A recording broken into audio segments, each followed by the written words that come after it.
لو أنزلنا هذا القرآن على جبل لرأيته خاشعا متصدعا من خشية الله وتلك الأمثال نضربها للناس لعلهم يتفكرون. الحمد لله والصلاة والسلام على رسول الله وعلى آله وصحبه ومن والاه. السلام عليكم ورحمة الله. بەڕێزان خۆشحاڵم لەوانەش 341 لەوانەکانی تەفسیری قورئانی پیرۆز بێمەوە خزمەتتان بە مەبەستی ڕەزامەندی خوای گەورە و هیوادارم ئەوەی ئازیز سوودی لێوەربگرن. أعوذ بالله من الشيطان الرجيم. بسم الله الرحمن الرحيم. ألم تر إلى الذين أوتوا نصيبا من الكتاب يؤمنون بالجبت والطاغوت ويقولون للذين كفروا هؤلاء أهدى من الذين آمنوا سبيلا. بەڵێ خۆشەویستان، خوای گەورە سوبحانەوە وتعالە دیسان بە پێغەمبەر دەفەرمی صلی الله عليه وسلم و هەروەها هەموو ئەو ئیماندارانەی لە دوای پێغەمبەر صلی الله عليه وسلم باوەڕیان بە قورئانی پیرۆز هەیە و هەڵگری قورئانی پیرۆزن ئایا نابینی ئەوانەی کەوا ئوتو نەصیبەن من الکتاب، ئەوانەی کەوا بەشێک لە کتابی خوای گەورەیان پێبەخشراوە بە تایبەتیش جوولەکە، يؤمنون بالجبت والطاغوت، إيمان دينا بجبت طاغوت كدوادين باسي دكين، ويقولون للذين كفروا وبكسانش كافر دلين هؤلاء أهدى من الذين آمنوا سبيلا. يتر بكسانش كافر دلين أو كافرانا ريقاي راستريان قرتي تبل إيمان داران. ديار لسبب نزولي أو تدا مفسرون بابرين سن روايات جدين لو أنا تفرمي لابن عباس دجرنا خوي يقول لخوي باب الرازبي كوا حيي كري أخطب وكعبي كري أشرف تون لبو مكة لقال كوماليق لجولك لقال خويان بردن تاوكو لقال قريشيا كان تحالفيك دروز بكان هاو بيمانيتيك دروز بكان تاوكو بيكوا إعلان الشر لسر بيغمبر بكان صلى الله عليه وسلم. يتذي كعب سوى لاي أبي سفيان ميواني أوبو زور ريزلينا وهروها أواني كالقاليشي بون هر يقلوانا توزيع بون لمالكاني قريشيان يتر دلي أهل مكة بجولك كان يانقو دلي قوتيان أنقو أهل كتابا ومحمدش صلى الله عليه وسلم كتابي لو دابزيا لو دلي قوتيان إما أمين نين لوي كوا أنقو كهاتين بوشيوي أنقوش أهل كتاب أوش كتاب لو دابزي إما أميني لنقو تترسين أو هاتنتان بيلان وتخطيطيك بلسر إما طلع أو زالوية قوتيان أوانج لبوي كواسقان لبو دروز بكان فإن أردتم أن نخرج معكم فأسجدوا لهذين الصنمين فإن أردتم أن نخرج معكم فاسجدوا لهذين الصنمين وآمنوا بهما لويا تاوكو سيقتان بيبكين دي لقال إما دربتسن پێکەوە بچین سوزدە لە بۆ ئەو دوو سەنەمە بین کەوا ئێمە دەیپەرستین تاوەکو سیقەتان پێ بکەین. دەڵێ ئەوانش بەس لە بۆ ئەوەی لە دژی پێغەمبەر صلی الله علیه وسلم هەرچەندە ئەوان بە حساب خواپەرستن بەڵام فەفەعەلوو لە دژی پێغەمبەر صلی الله علیه وسلم لەگەڵ قوڕەیشەکان چوون سوزدەیان لە بۆ سەنەمەکانی ئەوان برد. پاشان کەعب گوتی یا ئەهلە مەککە با 30 کەس لە ئێمە بێ و 30 کەسیش لەنگۆ بێ هەمومان خۆمان هەڵواسین بە دواری کەعبەی پیرۆز عەهد و پەیمان بدەین لەسەر ئەوەی کەوا پێکەوە شەڕی پێغەمبەر بکەین صلی الله عليه وسلم. کاتێکەوە تەواو بوون کە فعلا وایان کرد ئەوز دەڵێ ئەبوو سوفیان بە کەعبی گوت دەڵێ گوتی ئەتو کابرایەکی شارەزای لە کتابی خۆتان ئێمەش کەسانێکی نەخیندەوارین هیچ عیلممان پێ نییە دەی تخوا پرسیار لێ دەکەم ئێمە لەسەر حەقینیان محەممەد صلی الله عليه وسلم. دەڵێ کەعبیش گوتی دەی دینەکەی خۆتان لۆ باز بکەم زانم دینین گۆ چییە. دەڵێ ئەبوو سوفیان گوتی ئێمە کەسانێکین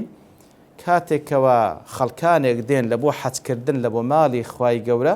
ئێمە ڕێزیان لێ دەنێن حەیوانیان لۆ سەردەبڕین شیریان دەدەینێ گۆشتیان دەدەینی ئەو حەیوانە ڕێز لەو میوانانە دەنین و هەروەها ئەگەر کەسێک ئەسیر بی هەوڵ دەدەین ئازادی بکەین سیلەی ڕەحم بەجێ دەگەینین و هەروەها با بڵێن عمرە و حەجی ماڵی خوا دەکەین و ئێمە ئەهلی حەرەمین و محەممەد صلی الله عليه وسلم کە ئەبوو سوفیان ئەو کات کە کافر بوو فارق دینە ئابائیه بەڵام ئەویان دینی باب و باپیرانی بەجی هێشت سێلەی ڕەحمی قەتع کرد و هەروەها لە حەرەم چووە دەرێ و چووە مەدینە وديننا القديم ودين محمد الحديث ديني إيما قديمة وأصلا بلام ديني محمد صلى الله عليه وسلم شتيشي نوي هنا طبعا أنا خويا با شوين كوتواني ديني إبراهيم دزاين عليه الصلاة والسلام أصدر الكعب كأبو سفيان لقصة كان بوتي أنتم والله أهدى سبيلا مما عليه محمد صلى الله عليه وسلم والله أنقور لسر رقاتي راسترن لويكوا محمد لسلا صلى الله عليه وسلم يتر بەو شێوەی باز دەکرێتن کەوا فعلا ئەهلی کتاب بەو شێوەی لە زەمەنی پێغەمبەر صلی الله عليه وسلم هەوڵیاندایە بە تایبەتی جوولەکە هاوپەیمانێتی و تەحالف ببەستی لەگەڵ مشریکەکانی قوڕەیشی لە دژی پێغەمبەر صلی الله عليه وسلم و هەروها مشریکەکانی قوڕەیشیان پێڕاست و دروستتر بووە لە پێغەمبەر صلی الله عليه وسلم و مسلمانان کەوا لەسەر ئەو دینە ڕاست و حەنیفە و مستەقیمەنە کەوا خوای گەورە ناردیتی سبحانه وتعالى ئەزۆ گوتمانیش دەڵێنەوە دیارە العبرة بعموم اللفظ لا بخصوص السبب بەڵێ یەکەم سەبەب نزول لە بۆ ئەوان بوو کەوا لەسەر ئەوان جێبەجێ کە بەو شێوەی تعاملیان دەکرد لە دژی پێغەمبەر صلی الله عليه وسلم و لەسەر هەموو کەسێکیش ئەو ئاتانە جێبەجێ دەبی کەوا هەڵوێستی ئەوانی هەیە کەوا هەڵوێستی ئەو جوولەکانەی هەیە پێی مشریک کەسانێکی مشریکی پێچاکرێت لە ئیماندارانی موحید دەچی تەحالف و هاوپەیمانێتی لەگەڵ مشریکان دەکا لە دژی ئەهلی تەوحید ئەو ئاتان سەر هەموو ئەوانە جێبەجێ دەبی نابینی ئەوانەی کەوا ئوت و نەسیبە منەکە بەشێک لە کتابی خوای گەورەیان پێبەخشرای کەوا تەوراتە کە فعلا پێیان بەخشرایە کە تەوراتە شارزان بەنەفامی واناکەن يؤمنون بالجبت والطاغوت كات هر كسك شارزاي هبي لديني خوا او زل التوراة لإنجيل لقرآن او هلويستي هبي آتكاي لسر جيبت زيادة بيتن يؤمنون بالجبت والطاغوت إيمان بجبت وبطاغوت دينا جبت وكزانان دفرمون جبت كل ما لا فائدة فيه في الدين فإنه جبت هرشتك فائدة تدا نبي لدين ئەوە جبتە وەکو چی وەکو سحر وەکو کەهانە وەکو فالگرتنەوە وەکو ئەو شتانە هەموو پێگوتێ جبت ئەوانە باتیلن ناحەقن ئەسڵەن کەسێک قەناعەت و یەقینی پێ دەکات حەدی کوفر ئیتر ئەو کەسانە ئیمان بە جبت دەینن بە هەموو باتیلێک دەینن و هەروە ئیمان بە هەموو تاغوتێک دەینن تاغوت وەکو ابن القيم رحمة خوای لێ دەفەرمی كل ما تجاوز به العبد حده من معبود أو متبوع أو مطاع کەواتە هەر کەسێک سنووری بەندایەتی خۆی پێ بەزێنی لە بەرامبەر کەسانێکەوە معبودن مەتبوعن یان مطاعن چەند جارش ئەو تعریفەمان دیارە باس کردێ معبودە لە غەیری خوا دەپەرسترێ ئەویش دەچی شێوازێک لە پەرستنی لە بۆ ئەنجام دەداتن یاخود جۆڕایەلیەکی لۆ نیشاندات وەکو جۆڕایەلی لە بۆ خوا نیشان دەدرێ ئەوجا هەر شتێک کە پەرستراوە لە غەیری الله سبحانه وتعالى ئەو دەچیتن جۆڕایەلی لۆ نیشاندا ئەوە دیارە ئەو کەسە پێ کافر دەبێ ئەویش تاغوتە کە پێ ڕازیە عیبادەت بکرێت لە غەیری خوا ئەو مەتبوع کەسانێکەوە شوێن کەوتەی زۆرە ئەو کەسانە تەقدیسی دەکەن لە ڕادەی بە شەریعەت دەیبەنە دەرێ ئیتر ئەوجا بە ناوی دین بی بە ناوی حزب بی بە ناوی هەموو شتێک بی هەر شتێک ئەو بڵێ ئەوە ڕاستە ئەوە مەتبوعێکی بە ناحەق پەرستراوە لە غەیری خوا ئەوەی دەشی پەرستی پێ کافر دەبی ئەو مطاع کەسێک کە دەسەڵاتدارە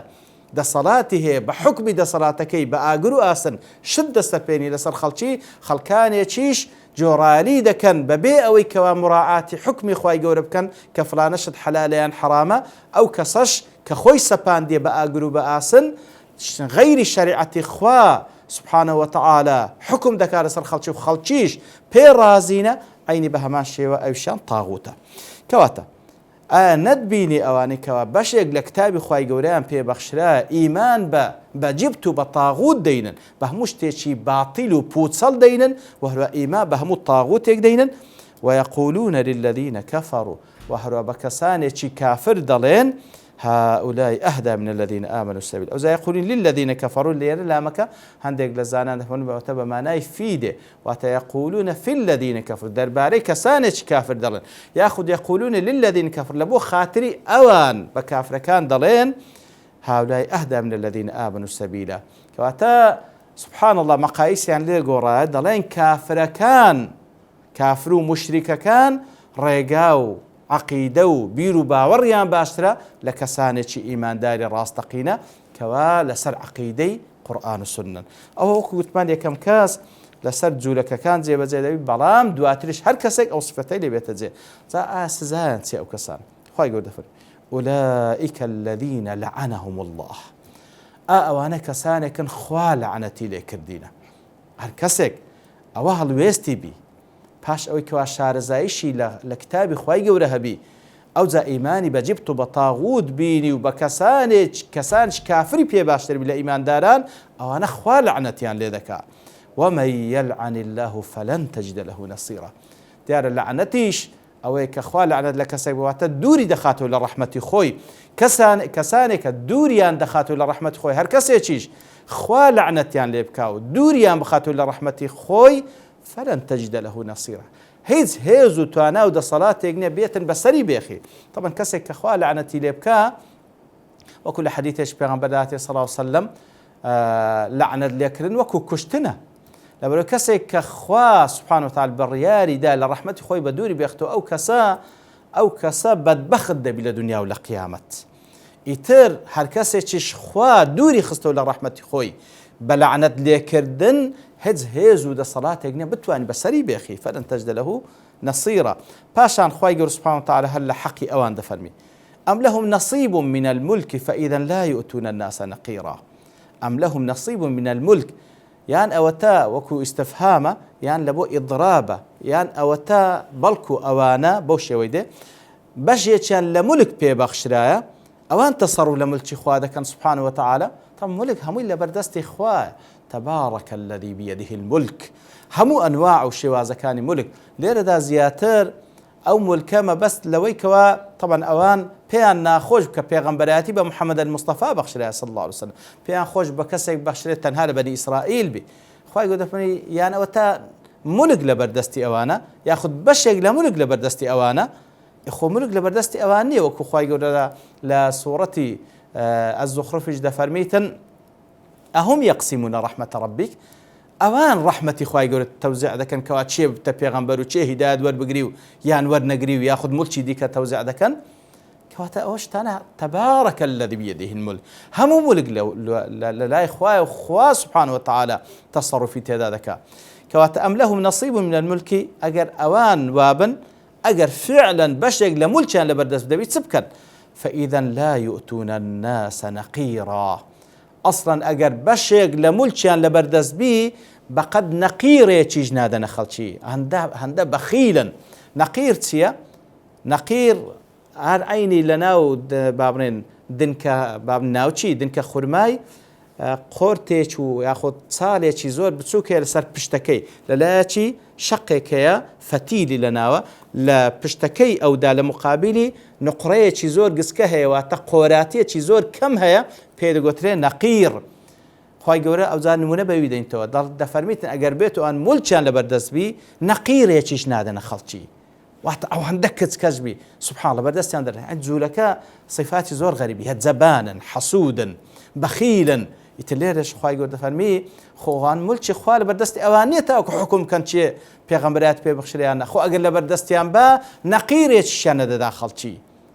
نەقیرێکیان نەدا، بەس الحەمدولله کە مولک هەر لە بەردەستی خۆیتی سبحانه وتعالى. ئەم یەحسودون الناس على ما آتاهم الله من فضله. یانە تا حەسوودی بە خەڵکی دەبان بۆی کە خوا فەزلی لەگەڵ کردینە. مەقسەد لێرە بە تایبەتی پێغەمبەر صلی الله علیه وسلم کە خوای گەورە فەزلی خۆی لەگەڵ کردیتە پێغەمبەری خوا سبحانه وتعالى و ئەو ئیماندارانی کە خوای گەورە هیدایەتیاندا، ئەوان حەسوودیان پێ دەبن بۆی کەوا ئەو فەزلە لەوە وەرگیرێت و بدرێتە بەنی ئیسرائیل.